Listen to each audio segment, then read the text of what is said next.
how are you? So in today's video we're going to do another tag, and it's going to be the perfect palette tag. Before we get started, I'm wearing BH Cosmetics Zodiac palette on my eyes. I'm wearing this Essence Blush Up in number 10 Heat Wave, and on my lips I'm wearing a Bare Minerals Marvelous Moxie in the shade Light It Up. Anywho, so the first question in the palette tag is, what's the best packaging? There's two palettes I have here that I feel like have the best packaging. Number one is the Too Faced I Want Candy palette, and I feel like because it's like it's like a candy tin. You know, all the shades are like little candies, like when you buy those like hearts and stuff and then you pull the thing up, it has this thing. It even has the little cover sheet just like a candy dish. I think this is super clever.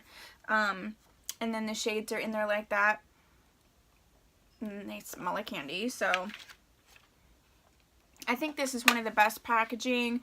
I think the concept from beginning to end, including the shades, was really well thought out. And the other one that I really love the packaging is the Kat Von D Saint Sinner palette. I mean, I was raised Catholic, so the whole Catholic cathedral, like, oh, with this gold, it's just the embossing. It's amazing. And the colors inside, they really do have that whole stained glass feel. So I just think this packaging is gorgeous. The second question is the best color payoff. For me, I think some of the best color payoff you're going to get are from any of the Viseart matte palettes. Now I have two here. This is the dark mattes. And then I also have the editorial mattes. And I have another one, which is the warm matte palette, but Viseart matte palettes and shades are just, in my mind, the best. They blend, the pigmentation is there, so that's what I would have to say.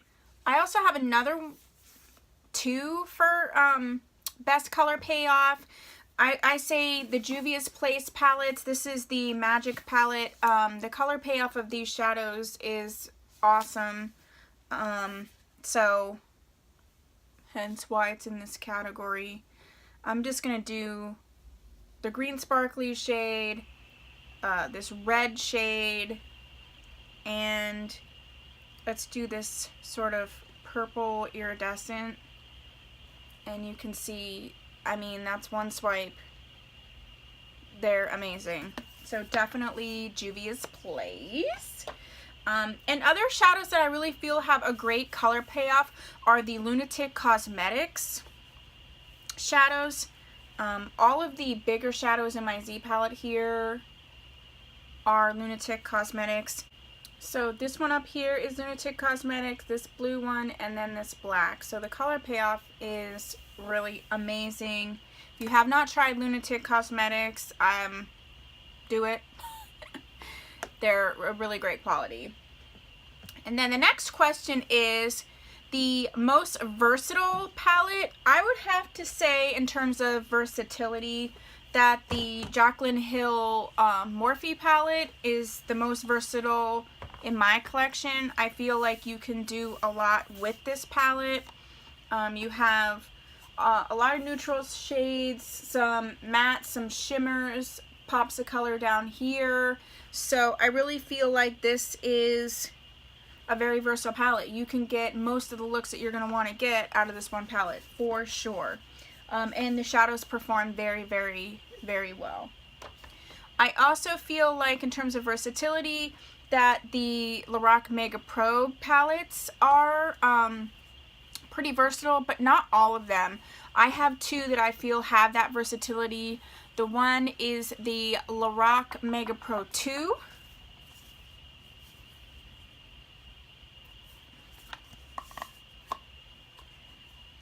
I feel like it's versatile, but it's also cool toned versatile. I think so many palettes in that right now are warm toned, and I'm a little bit over it. So I love that one. And then I feel like the Lorac Mega Pro 4, which I don't think got enough love, has a lot of interesting things happening in here. Like, you can obviously get like a very wearable look, but you have like these shades here. This is Fairy Tale, and then also Moss, and then also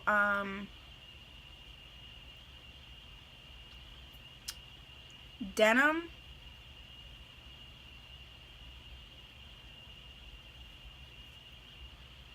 and then Light Sage. There's just interesting things happening with these colors. This is sort of like, although on my skin it's looking a little bit beige, it's this greenish taupey color that's super interesting. Then you have the Denim shade, which is this, as a transition, it keeps that blue hue, but it is like denim. It's kind of light. And then you have these two where they're like duochrome-y, shiny. I mean, you could really take your looks to another dimension with these two palettes. So that's my opinion on that. Best for traveling, I would have to say any of my Naked palettes. I know people say certain things about the Naked palettes. This tin packaging is very sturdy, and I feel like if any of the Naked palettes, you're gonna get complete looks. You're gonna get daytime, nighttime. You know, with the Naked palette 2, you could go really light down in here, and you have colors here to deepen it up. Same with the Naked 1. I absolutely love the Naked 1 palette. You have a lot that you can work with in those palettes. So I think for versatility, or I'm sorry, not versatility, for the best traveling, I'd say that. And another one I think would be really great for traveling, actually another two, I'm giving you so many, is the Too Faced Just Peachy Mattes. A, the packaging is super sturdy. B, it smells amazing. And then I feel like the colors in here, there's a lot that you can do. You can go super neutral, you can add a little bit of depth, a little bit of warmth. This shade right here has a little bit of a sheen to it. If you used it all over the lid, it would be a great nighttime look. And then the last one that I think is super interesting in terms of travel would be this. I'm in love with this right now. So the BH Cosmetics Zodiac palette. You have everything you need in here to make a great look. You have the mattes, you have shimmers, you have neutral tones, you have pops of color. It would be so easy to take it day and night. It's super sturdy, and so that's what I think about that. Next, the next question is my biggest regret. So my biggest regret are 3 palettes that I have owned, and I returned every single one of them. One, you're not going to be surprised if you watch any YouTube videos, is the Anastasia Beverly Hills Subculture palette.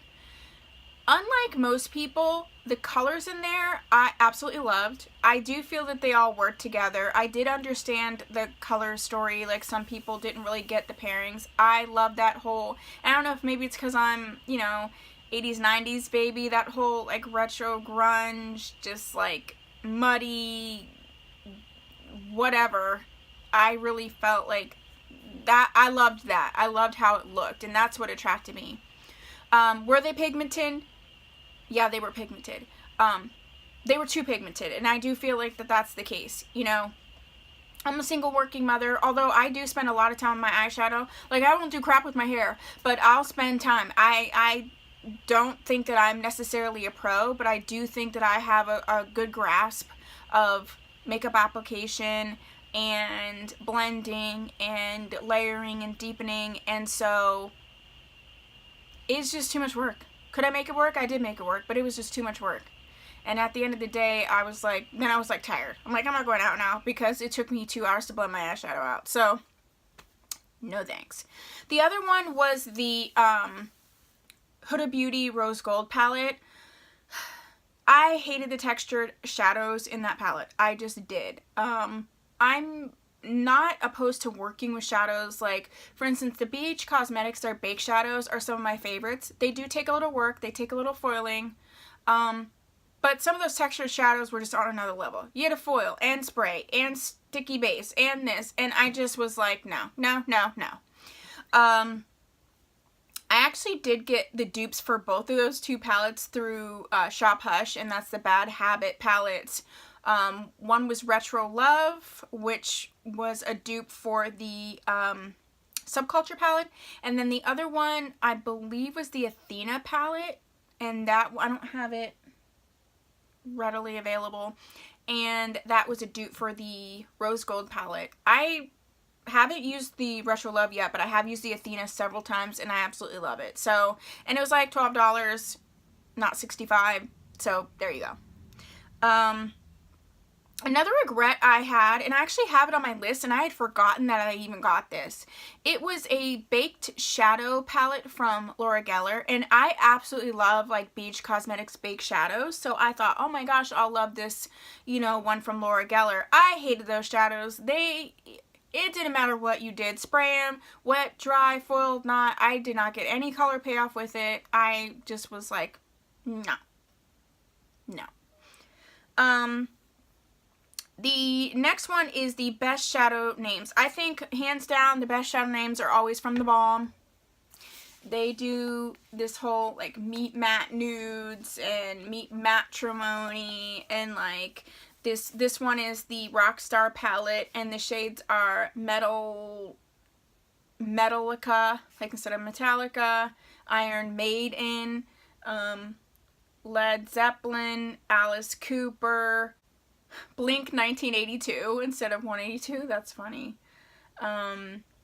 Third Eye Blinded. Like, this is, they really go to town with the themes, and everything ties in, and it's cutesy, but it's not too cutesy, so I definitely think that the best names have to go to The Balm. And least used, I mean, I have 150 eyeshadow palettes, so a lot of them are least used, but it's not for any reason other than I'm just rotating and trying to pare down my collection. So I can't even necessarily point out, I have to say I have an affinity for more higher end palettes or more colorful palettes. So some of my drugstore palettes I just don't use, and eventually I'll probably declutter most of them out of my collection. I do, however, like the Wet n Wild ones, and I would say, like, I love my ColourPop shadows. Those are, like, affordable. I wouldn't say they're drugstore, but I have a lot of drugstore ones that I'm just never going to use. I have very expensive palettes in my collection, and to me, I'm kind of like, if I love them and they work, I would rather use the ones that cost way more money. So that's that. The most used, most loved, Deserted Island.